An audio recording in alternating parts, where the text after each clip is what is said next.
Great. Excellent. I think we have all of the states that are here, and I'm also happy to say that we have Nyadol Nyuon has managed to join us. Welcome, Nyadol. Nyadol is our guest of honor for this session. So I will give the chance to Nyadol to introduce herself. Hi, everyone. I hope you can hear me all. My name is Nyadol Nyuon. I live in Australia at the moment. I am, in terms of background, I grew up in Kakuma refugee camp. Many of you would know about it or have heard about it. And I came to Australia in 2005 as a 17-year-old. And then I went on and finished my high school. I did year 11 and 12 here, and then went on to do a Bachelor of Arts, and then I did a JD, which is a postgraduate studies, and study law, and I practiced law for about 6 years after that. So I was a commercial lawyer, which is essentially working around corporate and companies. And then I moved on from that role, and now I am the director of a center at a university. It's called the South Sudan Center, and we focus predominantly on issues of human rights and access to justice. It is such a honor to be invited to come and attend this meeting. I think, like many of you, I think that I've benefited tremendously from having an education and prioritizing it. I was tremendously lucky to have a mother who emphasized education more than, don't want to be controversial, more than marriage. And I think it has really paid me back and in a lot more than I can really express. Education ensures that that you have a level or a number of independence, an independent mind. That means you think for yourself. And the ability to think for yourself means that you can also work for the rights of others.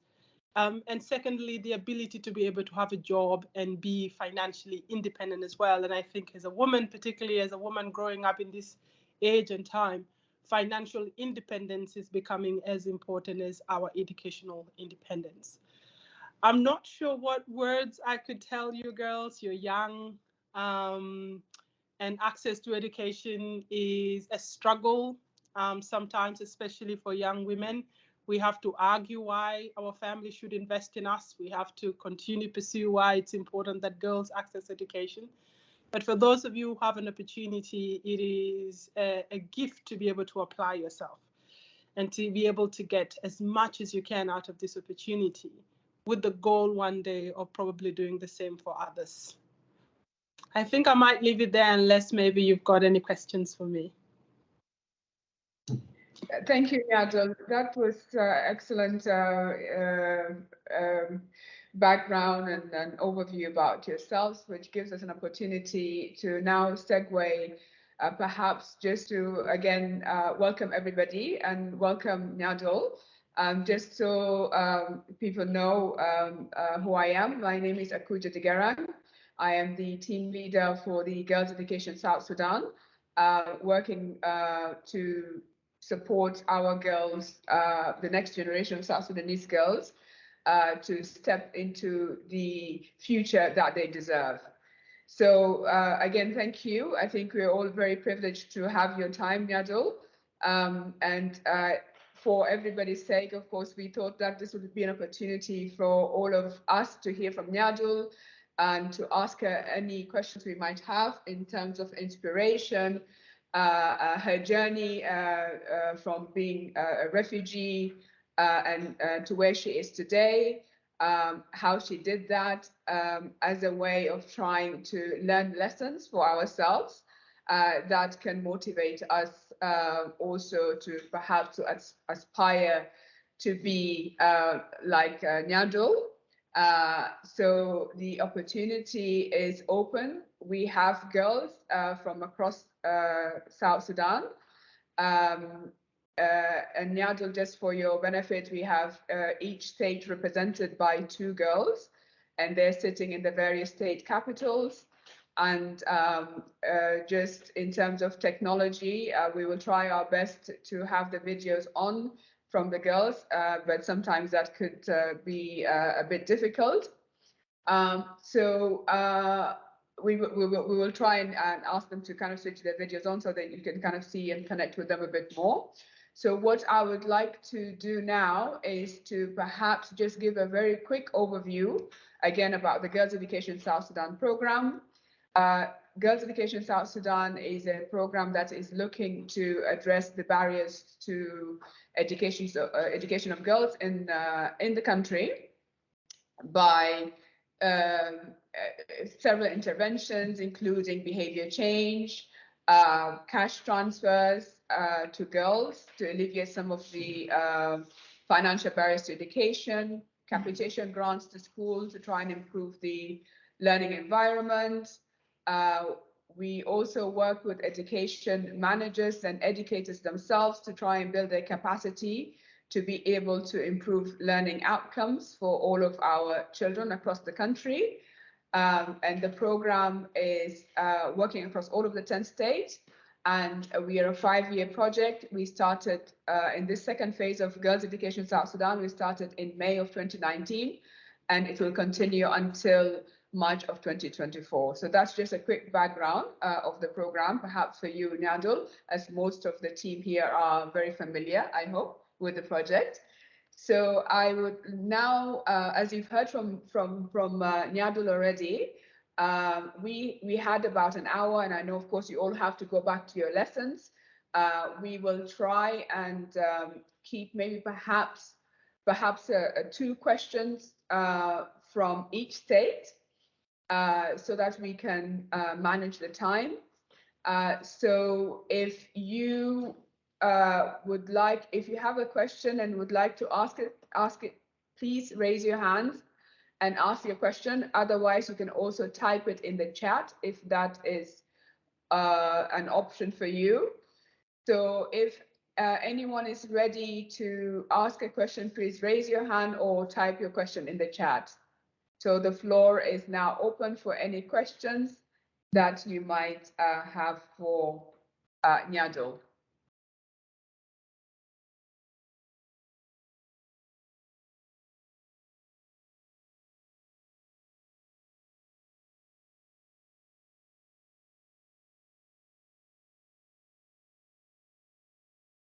Okay, so just say your name just quickly again and just ask a question. Okay, hi once again. My name is Ajok Dengale from Central Victoria. So my question is like, okay, because as a matter of fact, as we all know, like it is so hard for somebody to push through the kind of things they go through in life. And I understand you went through a lot of stuff, and it must have been really so hard that at some point you felt like maybe wherever you're trying to achieve for yourself is just not meant for you because of what is the opinion of the community. So my question is, what is that motivated you, that kept you going? That's a really good question. I want to be careful the way I answer this question, partly because all of you are still very young, you know, and a lot of the decisions about your life are not going to be ones that you make, are going to be ones that sometimes your parents make. And I'm 35 by Sudanese standards, South Sudanese standards, I'm quite old, right? So I'm careful about what I say. But from a young age, I always felt that I knew what I wanted, you know. And I think one thing as a young girl that we are perhaps culturally trained is not to believe in ourselves. You know, we always feel as though what we think and what we like and what we want to pursue is not good enough by itself. So one of the things I always did was to keep a secret dream, you know, to have a dream of what I wanted to become. And no matter what anyone said, no matter what anyone said, I you know, think I could do it or not, I just held on to that dream, knowing that one day I'm going to find a way of doing it. For me, it was in Kakuma. Kakuma, I was in Form 3, I think, and I was one of the few girls in the class. and just there are not as many girls in secondary school, because I think many somehow drop out throughout the system, because the older the girls get, the more there is a pressure to get married and move on. So when I was in Kakuma and I was in Form 3, I remember thinking I'm going to be a lawyer one day, and I remember people laughed when I told people that. They laughed, but I was lucky in that when I did come to Australia, I really applied myself. I worked really hard. I did my reading, and when you come here as a refugee, when you come to this country as a refugee, you don't have the support that the children born here have. You don't know the language as well. You can't write as well. And you don't have the financial stability that they might have. So for me, I used to work sometimes 2 jobs, 3 jobs, and still go to school. And it was just pushing and pushing and pushing and keep that belief alive. And eventually, I think when you keep trying your hardest, things tend to work out. But if you give up, you never really get to know what you could do. So I think the biggest encouragement I have for all young girls is, no matter what the environment is, dream high. It doesn't, it's going to be hard achieving it, but that internal dream, that internal goals to be better, to do things that people haven't done before, people in your family haven't done before, you are allowed to think like that. I think sometimes as young women, we feel as young women in a country maybe that is in war and conflict, we dream according to our circumstances, and that's okay. What I'm challenging is you to think about is to constantly dream beyond that. And you will be surprised, at least for me, I have been surprised how far I've gone because of how high I've aimed. Does that answer the question? Thank you. Oh, you have a question? Go ahead. Once again, I'm Ogotalia Garang right here in Central Victoria. My question would be very simple, like, how do you pursue your larger concepts? Like, besides what you just said, there's some of us who are maybe going through other things, like you may have a bigger dream, then you follow what you just, but still it cannot work out. Like, how do you advise us like to pursue those larger concepts in our lives, despite the defeat that we always have from other people? And I think that's why I say I have to be careful. I think countries like Australia are very different from countries like South Sudan. That in Australia, you almost get free education. Education is free in primary and secondary school, and you get an automatic scholarship to be able to study. So it's very, very different, right? So I accept that.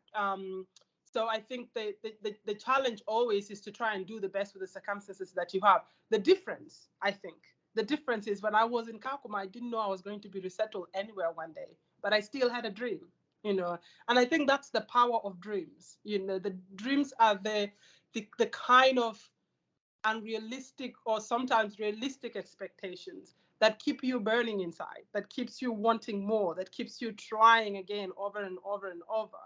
And sometimes you won't succeed, but the idea is never to give up, no matter what. Like if it's something you really, really want to do, take, for example, if you want to write, you can create a blog now, you can do short videos about your writings, you can find creative ways of doing it. And I know I'm very careful because I know it is very hard, and it's a great thing that there are programs like Girls Education that tries to at least lessen those burdens. And some of the issues are not, sadly, they're not for you girls to solve, because they are for the larger society to solve, to be able to create the opportunities that young people can be able to access in a country that is safe and secure.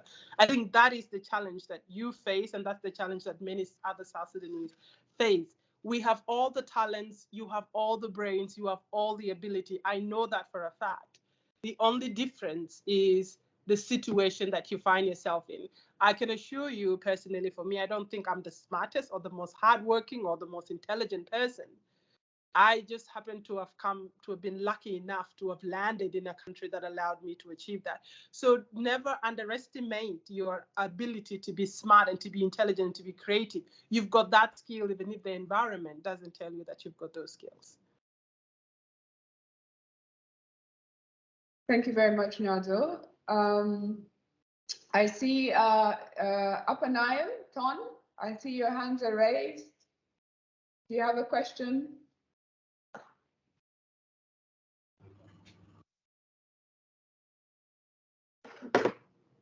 Okay, go ahead.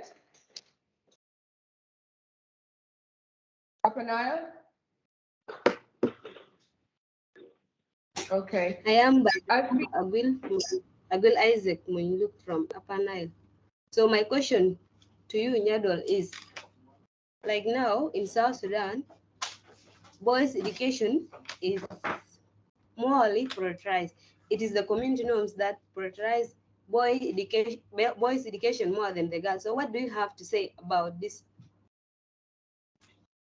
That's a good question, and I don't think I have the answer to it. I can only tell you that those are challenges that I've experienced myself in my life. I was told by a family member when a while back. I remember when I just started.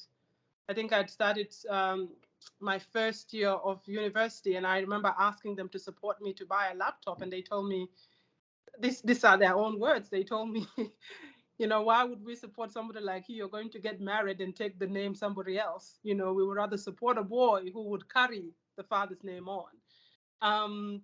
And so there is no doubt whatsoever that girls' education is not as prioritized. And not only that, that even when we as girls continue to succeed or to try and access that we are actively discouraged from it. When I decided, for example, to go and do my master's, the first thing I was told, not by men, by women, why do you need another degree? You can just get married, you know. And I think that is the challenge that we face as women in this generation, because the South Sudanese girls that are going to grow up in the 21st century, in the century we are in, are competing with the world. We are competing with girls from Uganda, from Kenya, from America to be able to get the jobs. And yet the cultural expectations can be very, very damaging. For me personally, I'm very careful what I say, because, you know, I don't want to put anybody, you know, to disobey their parents. But for me, it was just refusing to believe. I just refused to believe what I was told by people in my community, that girls are less than, you know, that girls' education is less important, that as a woman I was less important, that my opinion were less important. I just refused, you know, and I used to argue a lot with young men my age. I used to push back. I used to debate, you know, and it wasn't easy. They called me all kind of names, you know, but I also look at where I am right now in my life, and even in Australia.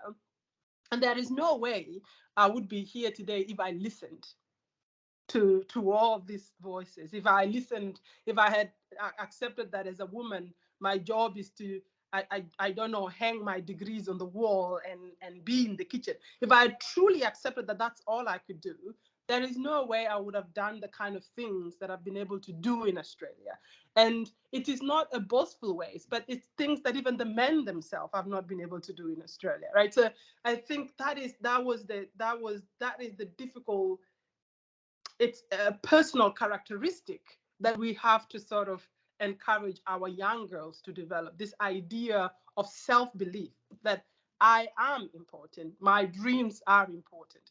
And I say that, but I know that we have to be careful how we say that, because we still live in a community, especially in South Sudan, where a woman or a young girl expression of their independent identity can actually be a threat to their own safety. We know that, you know, we know that through young girls who have refused to get married and ended up being, you know, assaulted or harmed. So it is a huge challenge, and it's not a challenge that we can only address in this room. It's a challenge both for the South Sudanese and the Sudanese community back home. It's a challenge for us here in Australia in the way that we as a community can contribute to programs like this and support the educations of young girls and support an environment that continues to accept that culture doesn't mean that we have to harm women physically or through the access to education that they can have.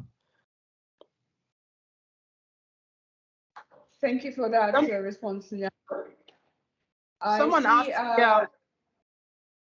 a chat in the chats. Yeah. Yeah. Oh, what subject did I like most? I really enjoyed I enjoyed English. I enjoyed English because I loved reading. Even in Kakuma, there used to be a small library in Kakuma that was just behind a basketball court, and I'll go and I'll get books in that library, and I'll and in Kakuma there was no electricity, so I would steal my mother's torch and try and read with the torch, or read before the sun set. So that was and I mean, that's something that I encourage every person I meet to do, is to read.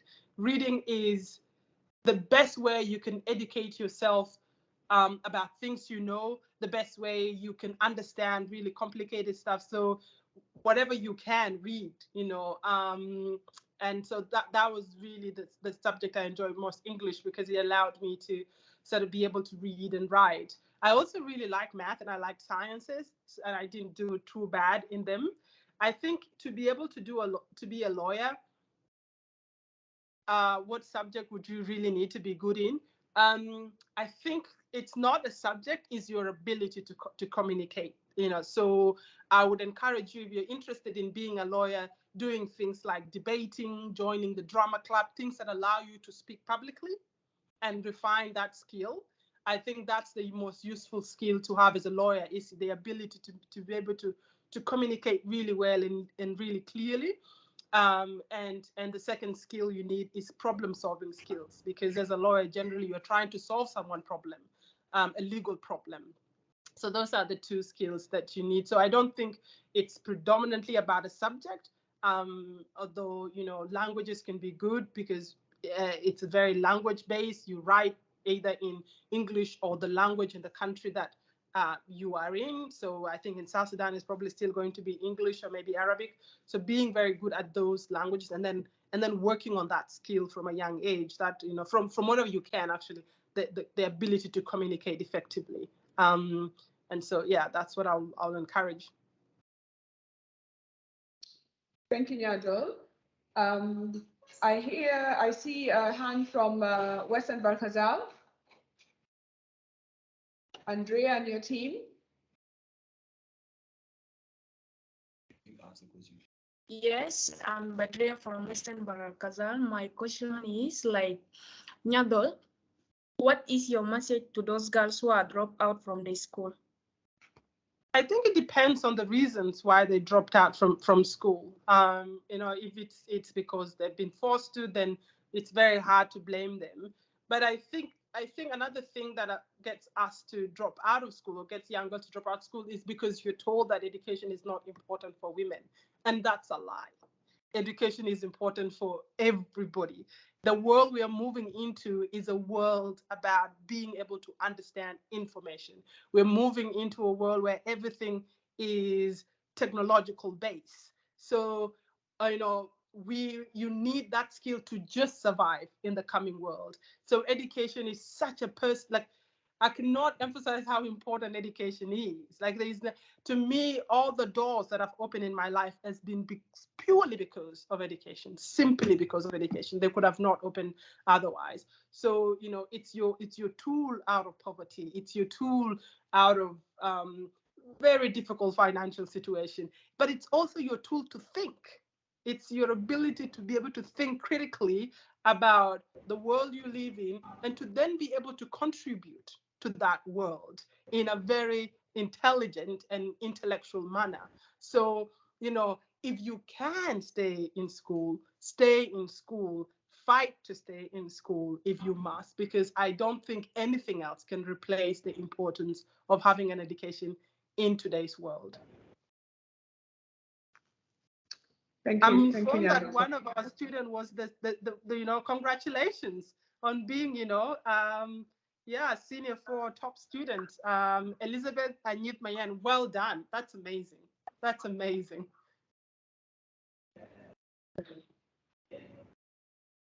I see the team, Kwajok, I see you are unmuted and your hand is up.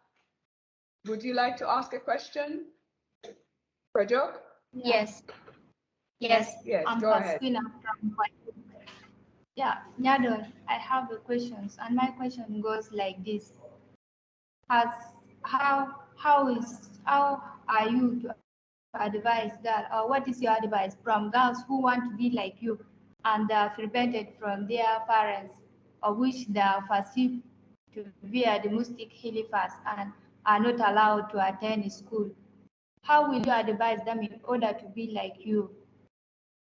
That's a very hard question, because how do you get out of that situation? You know, I mean, it's a very difficult question to answer. And anything I say, really, it's just a matter of hope. I think the other thing to think about is to not think of education as something that we must do by a certain age, right? So whenever those girls who have been denied education in the past, when you're older and you might have some additional freedom, pursue education then. You know, I have been lucky because I think my mother was forced to marry my father at a very young age, and she didn't like that, so she never wanted any of us to go through that process. So she forced us to go to school, and I've been very lucky to have that. But if I wasn't, I think I would have, you know, even if I was 90, I think I would have still found a way when I'm 90 and nobody cares about me having it. I would have still gone to school. I think maybe the hope is to realize that, you know, you can still go to school no matter what age you are. Okay. I'm still having my question. And Go ahead. my name Margaret Ojo. Yeah. My question is, we are having a plan after we have completed our Singapore to reach university. But due to the challenges that are facing at home, like poverty from the parents, they are not able to pay a school fee from the beginning up to the end of your education. Is difficult. Now they plan to take you to someone to be married at the earlier age, and you are having a confidence to complete your school after everything. And after that, you want to help your country, but this one can prevent us. And the people plan to brought out scholarship for boys only, and the ladies are left. I don't think what's the problem on that. I think you're right. I think you're right that there's a lot of scholarships that are for boys only. But I think even the way the scholarships themselves are structures mean that only boys can access it. For example, a lot of the scholarship requires you to have, I don't know, very high marks. I don't know. I would assume most of you young girls go home and you have to cook and you have to fetch water and you have to clean and you have to do that. And that leaves a small time to actually study and to read and to be able to compete at the same marks as the boys. So I think there is something to be done about scholarships that actually specifically targets young Sudanese women. You guys are asking me a lot of hard questions, but there are also questions that I think I am going to take back and ask myself, what is our job as young women from here about ensuring that we assist programs like this so that more and more young girls can not only just finish, high school, but can actually go to universities and hopefully contribute to the future of that country. I know people say this, but I say this out of my own experience. I think South Sudanese women are some of the most intelligent, hardworking people I know. So you already got that down. You know, when it comes to hard work, I think most of you got that down. What we lack is opportunity. We don't lack intelligence. We don't lack talent. We don't lack ambition. We lack opportunities. That is the challenge, and that's a bigger challenge than any of us can address in this meeting. But it's something, to think about for me. I think it's something that this program tries to improve in some ways, and it's something for me to go back and think about, what can I do personally, and what can the people that I know do personally to ensure that we at least creating opportunities for young Sudanese girls to continue their studies. So that's something I'll think about. Thank you, Nyadol.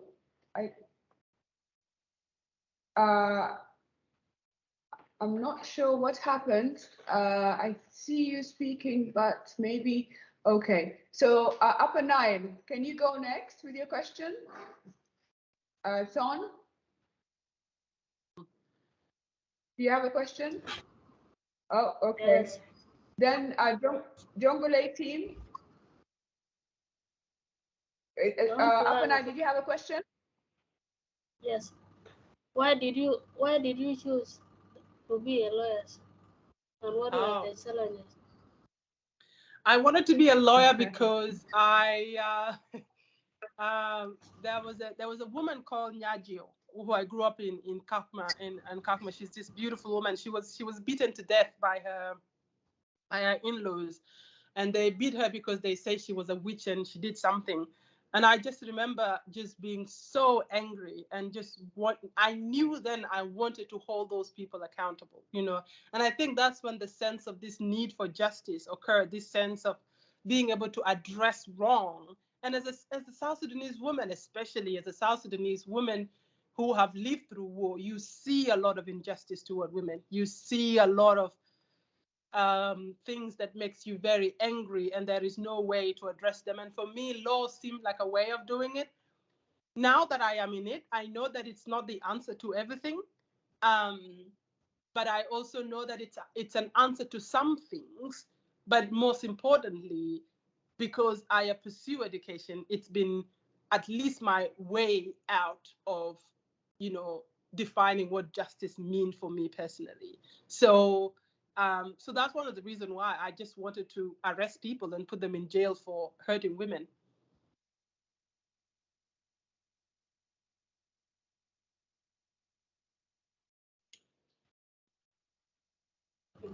Thank you.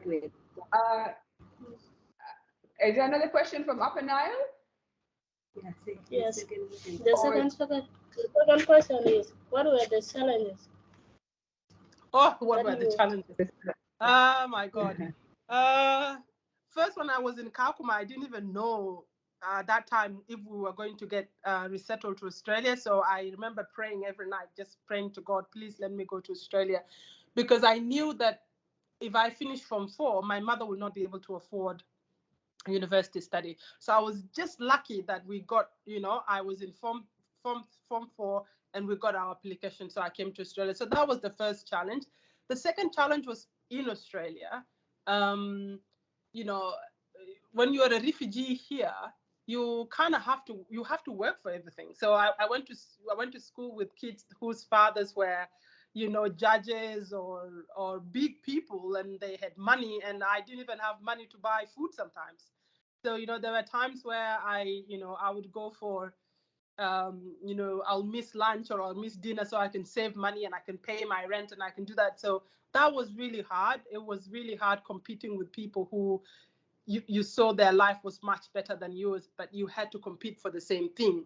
And then when I started practicing law, it was really hard because you have to work really, really, really hard. I think there are times I used to go to the office, you know, at 6 in the morning and I'll leave at 1 a.m. because I wanted to prove to people that I was good and that I knew how to do the work and I was going to work hard. So that was very challenging. I found the whole process challenging, to be honest, but I just knew that I couldn't give up, partly because I loved school. I love education. I love learning new things. So that was one thing. But second, because I knew that these opportunities can be very rare. And I had friends that I left back in Kakuma that didn't have the same opportunities.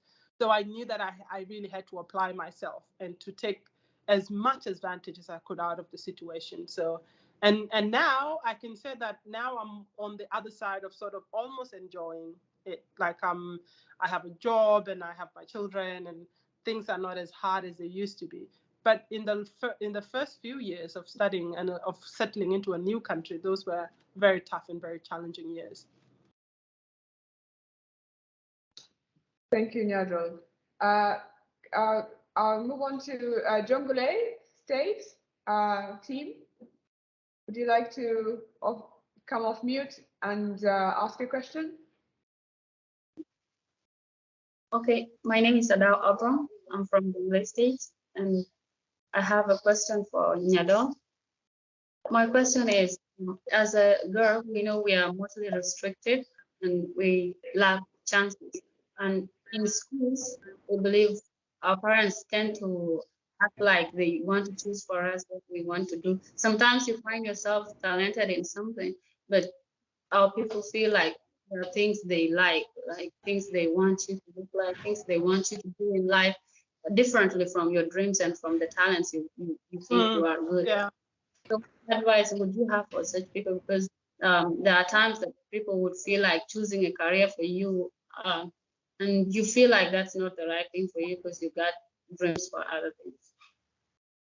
That's a very all of you are asking me really hard questions, and I think partly that because I know all of you have to balance.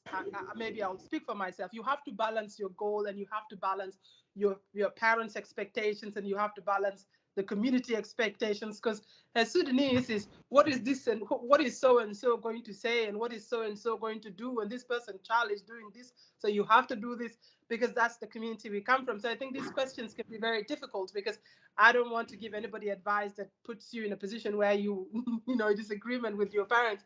Personally, for me, I was just always a girl that, and maybe I'm lucky. I think I was just always the girl that went for my dreams and believed in things. And it wasn't easy. Like I got, it meant disagreeing with my parents sometimes. It meant being abused by boys. Like I used to be called crazy all the time by Sudanese boys because I wanted to do things that they think a girl is not supposed to do.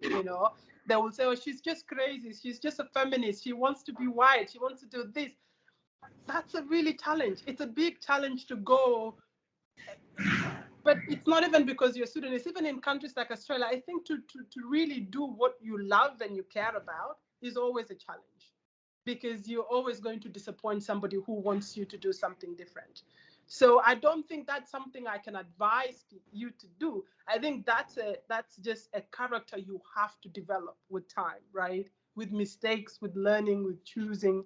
Sometimes you might, maybe sometimes you could be right. Your parents might be right and you get it wrong, and sometimes they might be wrong,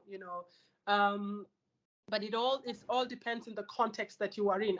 Do you feel safe enough to make that decision? If you make that decision, what are the consequences for you? Can you take on those consequences? Are the risks too much? I can't assess all those things for you. But I keep coming back to the sense that if you are asking me these questions as young girls, it's because you believe that there is something you want. You believe there is a dream that you want to pursue in life. And hold on to that dream, even if the world keeps challenging it. Don't give up on it and find opportunities to express it, in one way or another, in safe way that doesn't put you at risk or, of any form of harm or mistreatment. But I normally tell people being a South Sudanese woman is like having a PhD in survival. It's a tough gig, and no matter where you are in the world, you face aspect of it because when you come from a collectivist society, a society which has a lot of benefit, that we are a collectivist. I can see here in Australia how important it is to have a community that helps you because some people live very isolated life. But when you also come from this collectivist society, particularly as a woman, they can be very, very narrow dreams for what a good woman is. A good woman is this and that. And if you talk too much, or if you laugh too much, or if you are into politics, or if you are into singing, that's not what a good woman do. So it's very, very hard to go against what your community says. I have lived a lot of my life, and this is just I'm not saying this is something you have to do. I have lived a lot of my life going against what communities say a good woman does, and that has been my path, and I maybe because now I'm old enough, I can say I feel very confident in the decisions that I've made. I know that they were hard, but I did them with the utmost respect to everybody else, but knowing that this is also my life and I have to answer for it in some ways or another. That's as honestly as I can answer your question, but I don't know what the situation is for each girl in here. So you have to make the decisions that you think are the safest for you to make. Thank you, Nyadol. I am conscious of time, and all of us are busy, and you have to go back to your lessons. If I can request that each state, if possible, to just ask your questions at a go, so we can try and finish within the next 10 minutes. So, Jongole, are you done from your side, or shall I move on to the next team? No. If you're done, please lower your hands or go ahead. We have one more question. Go ahead, yes. Okay, my name is Susan Yering. Yeah, my question goes to Nyadol. We have some girls here in our state, here in our country, who really want to fulfill their dreams, but due to the weakness of their parents, maybe some girls can study from primary to senior 3. From there, they drop out due to the weakness of their parents. What advice would you give such girls? Yeah, I think that's kind of the same question I've been asking. I kind of repeat the same answer, which is I really don't know the particular circumstances of those girls, and I don't know why they had to drop out of school. The worst thing I can do here is to pretend that I understand what it is like to be a girl in Jonglei State whose parents are telling you can't go to school. I don't know what that is, and I think. But I understand what that is because I have lived in a community where I know girls' education is not valued. The challenge we all have is that we still have to struggle as women to be treated as equal, to be seen as equal in terms of who we decide to marry, to be seen as equal to have access to education, to be seen as equal to be protected. That's something that we still have to fight for. And that's not something that I think we can resolve or I can be able to give you one particular advice that can change it, because each individual struggles with it differently. Thank you, Nyadol. Adeng and your team, can I ask you to unmute and ask your question? And then if there are questions in the chat, I'll come to those at the end. Yes, Akuja, the two questions from us, I think let Ian to ask that question. Thank you. Okay, Sister Nyadol, I have one question on you. As you are a role model, what will be the life advice can you give us in order to tell our colleagues outside they are living with hardship? I think I've missed the question that it was breaking. Can you type the question in the chat? We missed the question. We could not hear you very well. The line was not very good. Either you say it again. Okay, yeah. Let me put it in the chat. Okay. I think what I heard was something about being a role model. What I can tell you is that when I started, people didn't think I was a role model. You know, when I started, people thought I was. She was asking that as your role model, yes, she was talking about a role model as you are a role model and also a mentor. What would be the life advice you can give life them advice? in order for them to advise their colleagues outside there? Yeah, I think the life advice is I was beginning to say it. I wasn't seen as a role model, to be honest. When I started off, I was the girl who debated people. I was the girl who challenged boys about their opinion about women. I was constantly debating people in Kakuma refugee camps, to the point that when I left, one of the guys told me, please don't go and be the same in Australia. So they didn't see me as a role model. The role model is now coming because of the other stuff that I've done, because of sort of maybe the rest of the community seeing things and saying, oh, that's a good thing. So I don't think you ever start off being a role model. I think, someone said, well-behaved women never change history, and I think the challenge that the advice that I'll give young girls is, be safe, but where you can, be strong. Like I've said it, and I'm going to repeat it. South Sudanese women are as intelligent, as ambitious, as talented. You've got it. If sometimes we doubt ourselves. Am I smart enough? Am I this enough? Yes, you are. Not in a fishy way. Yes, you are. If I can do it, anybody can do it. I know that is a fact. What we lack is the opportunity to express those talents and to achieve those talents. So when you can, be strong in who you are. Be strong in this. Don't believe that you're a Marasakit or whatever. Let them say it. They can say whatever they want. They can say girls are this. It's fine. But you don't believe it. You hold on to the idea that me as a woman, I can change this country. I can change this world. Believe in it. Be ridiculous enough to believe in it. And be ridiculous enough to aim for it, because I wasn't taught that as a young Sudanese girl. I was taught men did all the thinking and men did all the big things, and we helped them. We as women were almost like, what is it called? The handbag, for decoration. And if you refuse to believe that, even internally, I think you allow yourself to think that life can be different and the path can be different. We don't have to do things just because that's how they used to be done by women. And that's a challenge. That's a challenge that the older maybe you get, the more comfortable you get with. But the idea of being strong in who you are and what you want, and not allowing other people, especially community, to tell you that you are nothing because you're a woman. Thanks for that. Is there another question, Adane, from your team? A second question, or can we move on? Yes, yes. Second question is there, yes. Go ahead. Yes, Nyadol.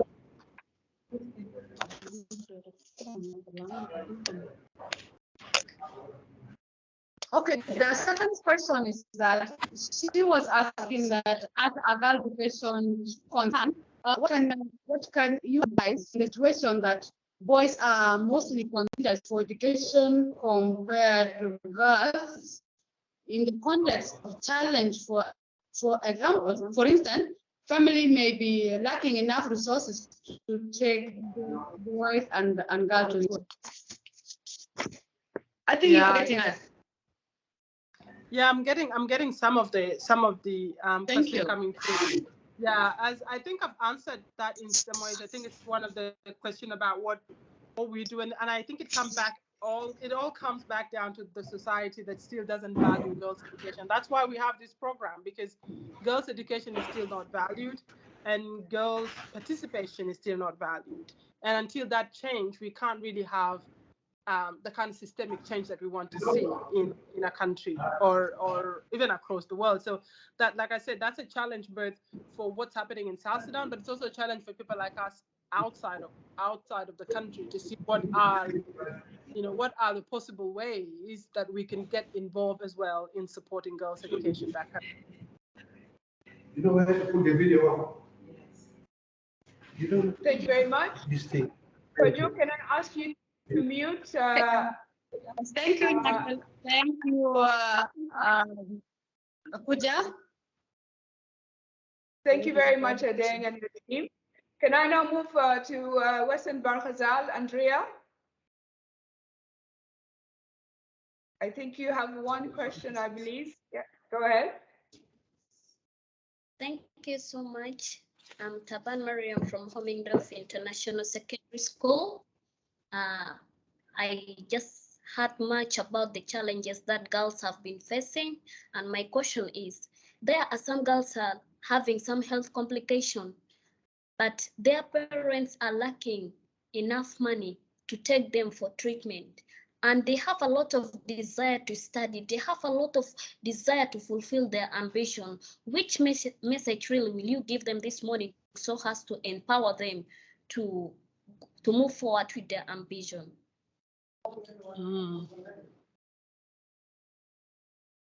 I don't know if I have a message that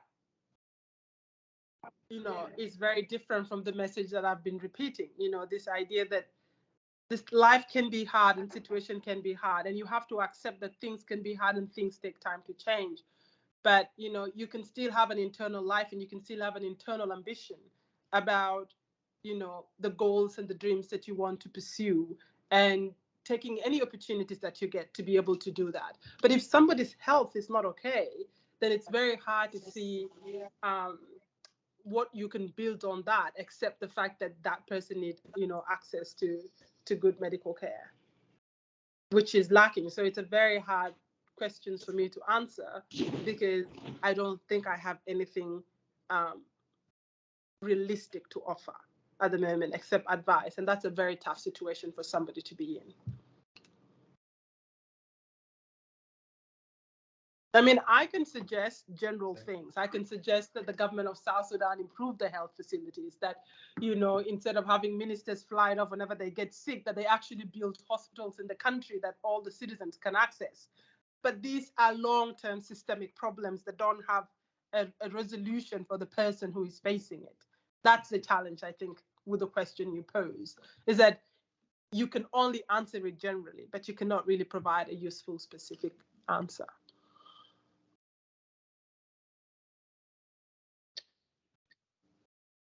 Thank you very much for that response. Western Equatoria, Toroyo, I think you had your hands up with your team, or did you just, was you on? Okay, so perhaps we could just move. There's a question in the chat, Nyadol, where,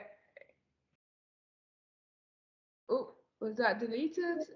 Hang on. Yeah, I think it got deleted. I think that's, yeah. I think I recall the question. Okay. Yeah, okay. I think it was a question about something along the line, someone who's doing well and well educated, but their husbands is not allowing them access to be able to utilize that skill.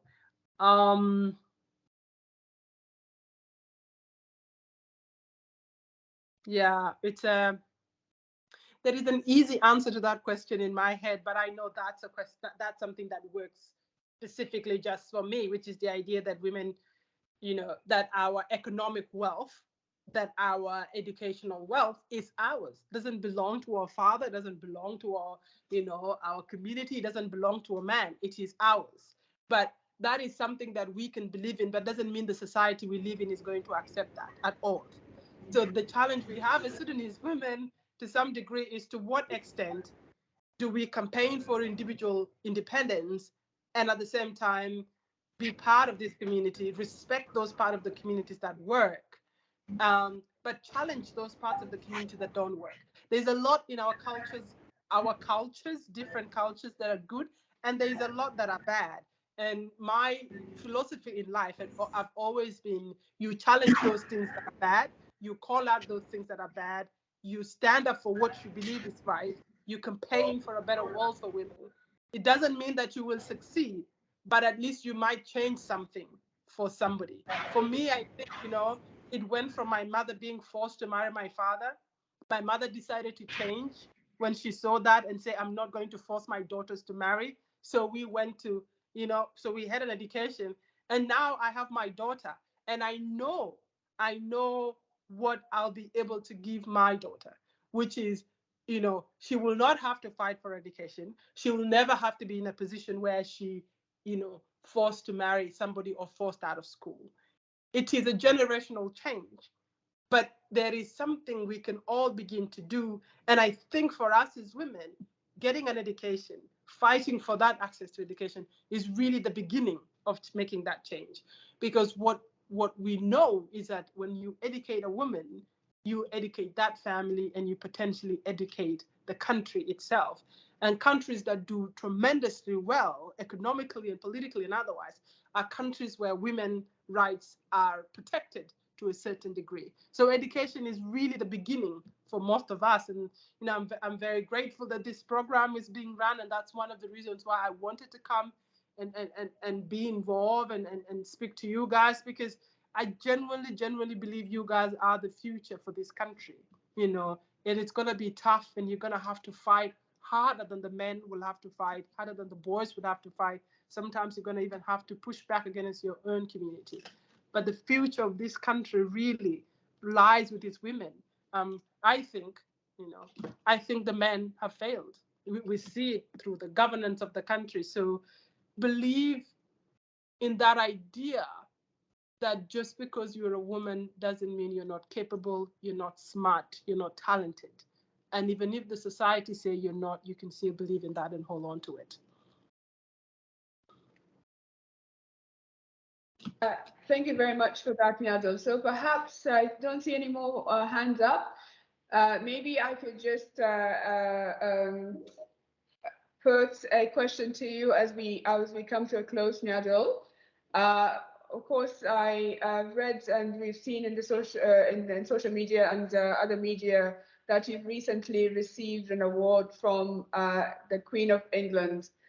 Can you tell us a little bit what that was for and what that perhaps might do for the work that you're already doing? And maybe perhaps for the girls who understand what that is as well. Well, I think I'm just following a little bit in your footsteps, Anna. I think you got, is it the EB something? I'm sorry, I don't know the British equivalent of it. So I never got to congratulate you personally for it. But I was lucky to be named in the Queen Honours Award this year and got an Order of Australia for service to refugees and migrant women and human rights. So I suppose it's a big thing. It's a big honor to get that at a national level. But in a way, I never really saw it coming, if that makes sense. Like I saw things in the community that I lived in that I didn't like or that I wanted to do something about, and I got involved and I campaigned and I talked and I wrote and I debated and I challenged, and somehow that was amounted to something worthy enough of recognition. It's a good thing. I hope that it can be used for something though. So I hope that the award and the profile that brings can be used to really focus around issues of human rights and access to justice in Australia, and then probably see what other tools it might be useful for. But it's quite recent, so I'm still getting my head around it. I completely know where you're coming from, having been through that experience, and thank you for the congratulations. As we come to a close, Nyadol, do you have any message, any wonky message that our young future leaders, female leaders, can take away as we come to a close? Yeah, I think my message, I think I've repeated it, is that, I think that all of you are very smart and very talented, and you are going to doubt yourself a lot because you're not going to hear that being repeated, or you're going to face challenges because you're a woman. What you should do is never take that into heart, never accept what the low standard that people set for you because you're a woman. And the more you challenge that and you take a different path, I can assure you that the next generation that comes after you will have it easier because you decided to take your own path. Thank you very much for having me, guys. It was you asked me some very tough questions, and I'm gonna think about some of those questions. But I wish you all tremendous luck and hope in your pursuit for further studies. Thank you very much. And yeah, thank you for your time. Thank you for your time, everyone who joined us today. Of course, we are recording this as part of our celebration for the National Girls Education Day, which is next Thursday, the 7th of July. And we will be putting some of these messages out in terms of our social media platforms. So again, thanks a lot for your time and your participation. I hope you go away from here a bit more inspired to take the next step or to persevere even further. So I would like to bring this conversation to a close and wishing you a wonderful day. Thank you, everyone. Thank you. Bye, everyone. Bye.